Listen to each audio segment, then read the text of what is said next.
અમરેલી જિલ્લાના જાફરાબાદ ખાતે નવી મામલતદાર કચેરીનું ખાતમુહૂર્ત ધારાસભ્ય હીરાભાઈ સોલંકી તથા પ્રાંત અધિકારી મેહુલ બરસરા સાહેબ જાફરાબાદ મામલતદારના હસ્તે કરાવું। જાફરાબાદની જૂની મામલતદાર કચેરી છેલ્લા ઘણા સમયથી જર્જરિત હાલતમાં હોય, જેથી જાફરાબાદ મામલતદાર કચેરી તેના રેસિડેન્સી બિલ્ડિંગમાં કામ ચલાઉ રાખવામાં આવી હતી।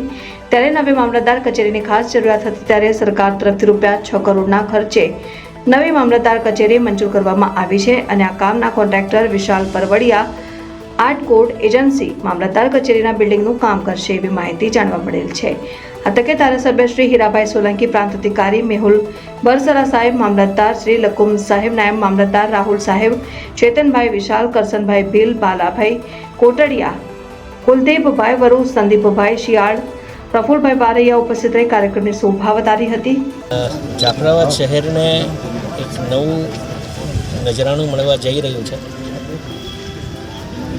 મામલતદાર કચેરીનું આજે ખાતમુહૂર્ત કર્યું છે। ઘણા વર્ષોથી અમારે આ મામલતદાર કચેરી નાની હોવાના કારણે ઘણા બધા અરજદારોને આ વિસ્તારના લોકોની ઘણી બધી માંગણીઓ હતી અને આ માંગણીને ધ્યાને લઈ અમારા વધુ મુખ્યમંત્રી શ્રી ભૂપેન્દ્રભાઈ પટેલ સાહેબના સાનિધ્યમાં અમારી આ મંજૂરી મળી।